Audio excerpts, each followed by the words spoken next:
دوسرے دور کا اہم شاعر ہے شاہ حاتم، شیخ ظہور الدین حاتم ولد فتح الدین شاہ حاتم۔ پہلے سپاہی پیشہ تھے اور عمدت الملک میر خان کی مصاحبت میں عیش و عشرت کی زندگی گزارتے تھے۔ نوجوانی میں جوانی کے سب شوق پورے کیے، پھر دلی میں قدم شریف کے پاس میر بادل علی شاہ کے تکیے پر جانے لگے۔ یہ تکیہ رند مشربوں کا ٹھکانہ تھا۔ فقیر کی صحبت نے ایسا اثر کیا کہ آہستہ آہستہ صوفیانہ روش اختیار کر لی، فقیر کے مرید ہو گئے اور توبہ کر لی۔ کم و بیش 50 سال تک وفاداری کے ساتھ شاہ حاتم روز اس سبزادار پر آتے تھے اور ایک جمگھٹا سا رہتا تھا۔ ان کی ولادت 1111 ہجری میں ہوئی تھی اور وفات 96 برس کے بعد ماہ رمضان 1207 ہجری کو دلی میں ہی فوت ہوئے اور دلی دروازے کے باہر مدفون ہوئے۔ ان کے شاگردوں میں سب سے بڑا نام مرزا محمد رفیع سودا کا ہے۔ ان بزرگوں کا فیض جاری ہے۔ کبھی کبھی شاگرد کا نام استاد سے زیادہ روشن ہو جاتا ہے۔ سودا اس کی ایک خوبصورت مثال ہیں۔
اس دور کے ایک اور شاعر سراج الدین علی خان آرزو تھے، جن کے شاگردوں نے دنیا شعر میں ان سے زیادہ نام کمایا ہے۔ مرزا مظہر جانے جانا، میر تقی میر اور خواجہ میر درد۔ آرزو کا آبائی وطن اکبر آباد ہے، مگر دلی سے انہیں خاص مناسبت تھی۔ انتقال لکھنؤ میں فرمایا، مگر مدفون ہوئے دلی میں۔ چند اشعار جو ان کے کمال و فن کی دلیل ہیں۔ آتا ہے ہر سحر اٹھ تیری برابری کو، آتا ہے ہر سحر اٹھ تیری برابری کو، کیا دن لگے ہے دیکھو خورشید خاوری کو۔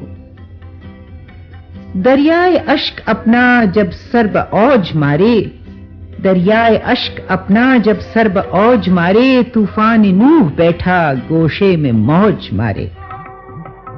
کاروان شاعری آگے بڑھتا رہا۔ وہ دور انقلابات کا تھا۔ مغل شہنشاہیت بہت کمزور ہوتی جا رہی تھی اور بیرونی حملہ آوروں نے خاص طور پر دلی کی زندگی کو بے حال کر دیا تھا۔ مرزا جانے جانا کی اس غزل میں وقت کی دھڑکن سنائی دیتی ہے۔ چلی اب گل کے ہاتھوں سے لٹا کر کارواں اپنا، چلی اب گل کے ہاتھوں سے لٹا کر کارواں اپنا، نہ چھوڑا ہائے بلبل نے چمن میں آشیاں اپنا، نہ چھوڑا ہے بلبل نے چمن میں آشیاں اپنا۔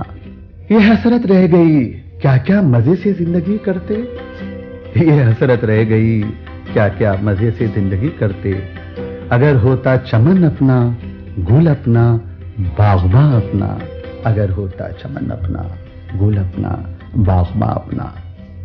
کوئی آزردہ کرتا ہے سخن اپنے کو ہے ظالم، کوئی آزردہ کرتا ہے سخن اپنے کو ہے ظالم، کہ دولت خواہ اپنا مظہر اپنا جانے جاں اپنا، کہ دولت خواہ اپنا مظہر اپنا جانے جاں اپنا۔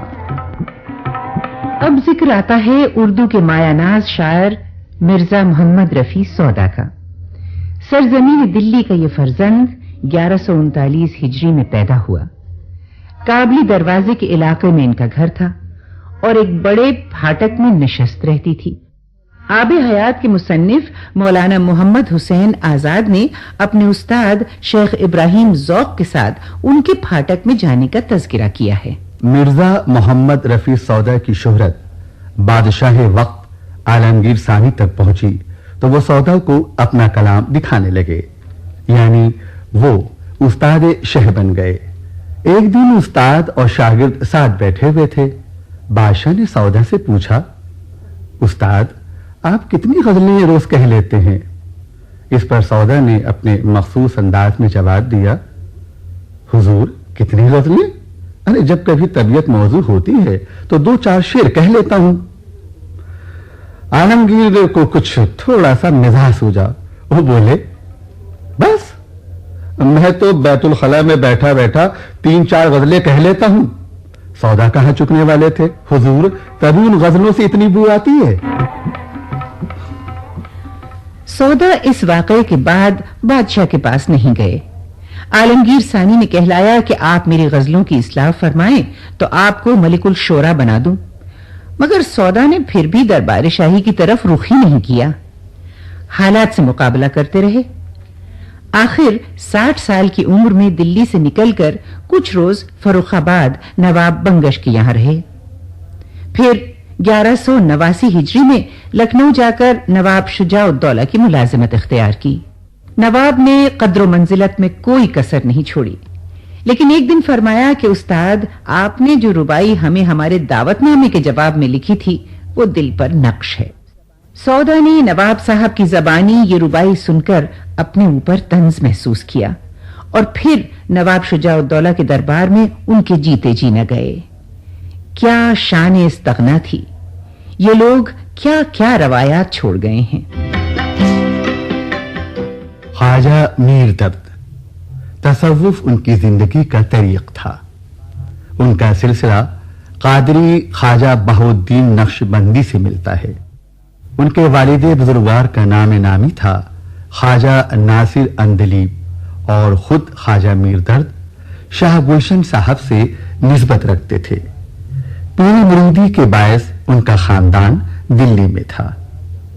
دلی کے حالات دگرگوں ہوئے تو لوگ ادھر ادھر ہو گئے، مگر خواجہ میر درد کو خدا پر توکل تھا، یہاں سے نہ ہلے، تصوف کے رنگ میں یکتا تھے۔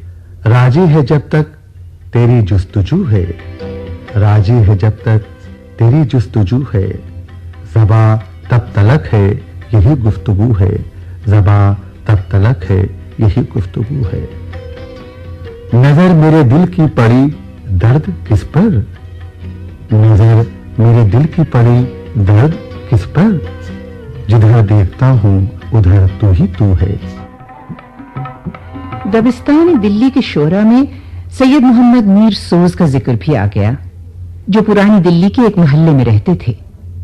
شاہ عالم کے زمانے میں جب دلی کی تباہی حد سے گزری تو 1190 میں لباس فقیر اختیار کیا اور لکھنؤ چلے گئے۔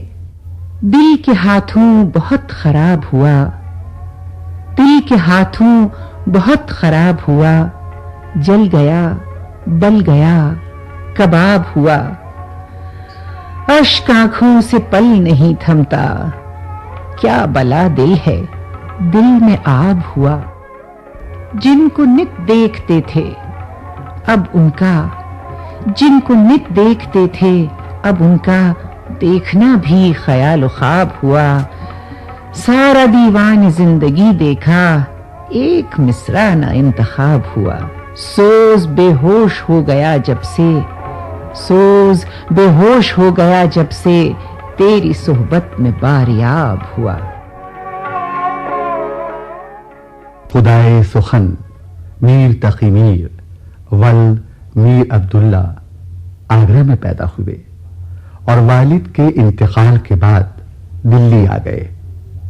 خان آرزو کے شاگرد ہوئے، مگر عقائد میں اختلافات کے باعث جلد ہی ان کی صحبت ترک کر دی۔ شاہ عالم کے دور تک انہیں دلی میں کوئی خاص جگہ نہیں ملی، اس لیے 1190 ہجری میں دلی چھوڑی اور لکھنؤ کی راہ لی۔ اہل لکھنؤ سے گفتگو کے دوران ان کا یہ قطع کہہ رہا ہے کہ وہ دہلوی ہیں۔ کیا بود و باش پوچھو ہو پورب کے ساکنوں، ہم کو غریب جان کے ہنس ہنس پکار کے۔ کیا بود و باش پوچھو ہو پورب کے ساکنوں، ہم کو غریب جان کے ہنس ہنس پکار کے۔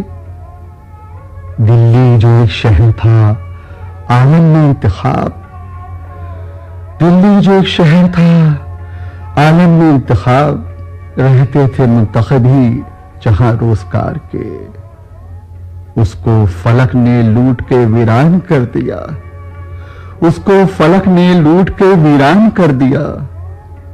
ہم رہنے والے ہیں اسی اجڑے دیار کے۔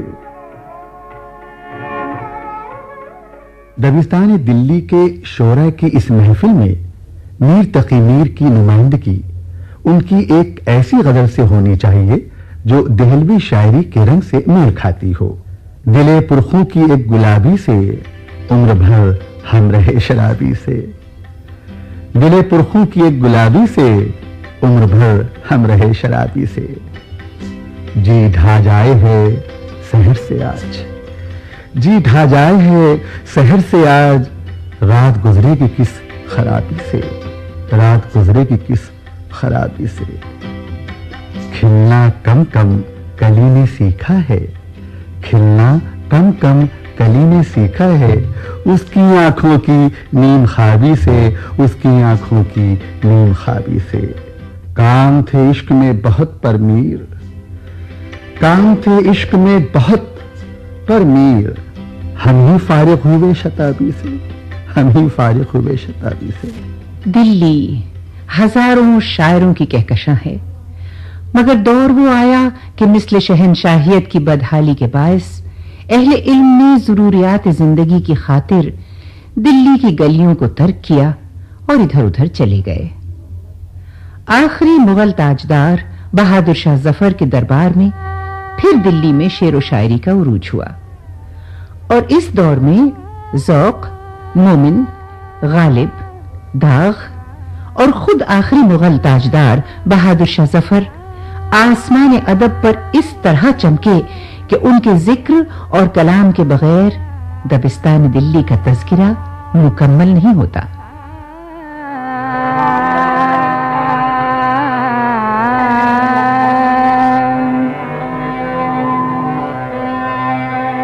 سب کہاں کچھ لال میں نمایا ہو گئی، سب کہاں کچھ لال میں نمایا ہو گئی، خاک میں کیا ہوں گی کہ پنہاں ہو گئے خاک میں کیا سو رہتے ہوں گے کہ پنہاں ہو گئی سب کہاں کچھ لال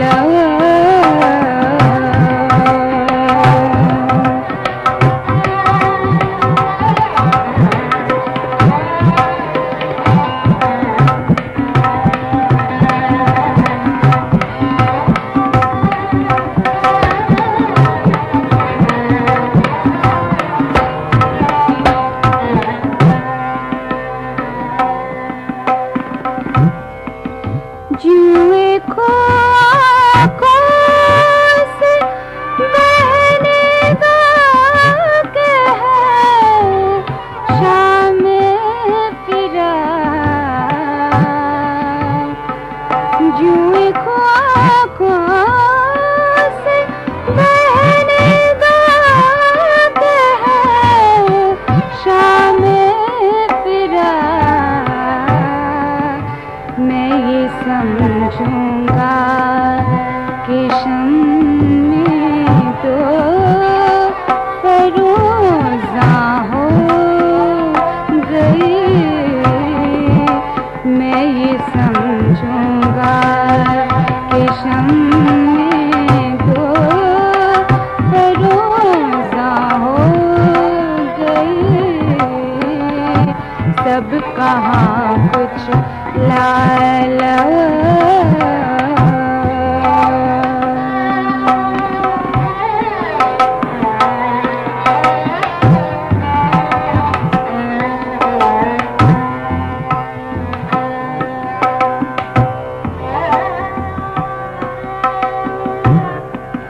رنج سے کھو گئے ہوا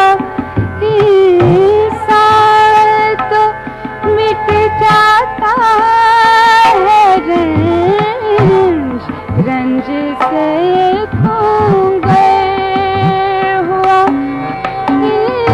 سال تو مٹ جاتا ہے رنج رنج سے کھو گئے ہوا سال تو مٹ جاتا ہے رنج مشکلیں مجھ پر پڑی اتنی کہ آساں ہو گئی مشکلیں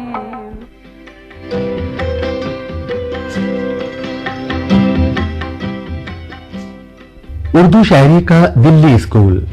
ابھی آپ داستانی اردو شاعری سلسلے کے تحت فیچر سن رہے تھے. تحریر رفعت سروش، صداکار سلیمہ رضا اور رئیس صدیقی، گلوکار بیگم اختر، جگجیت سنگھ اور پیناز مسانی، معاون شمیم عثمانی اور ایم اے کمال. ترتیب و پیشکش رئیس صدیقی.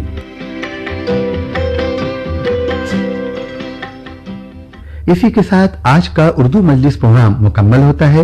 اجازت دیجیے. خدا حافظ.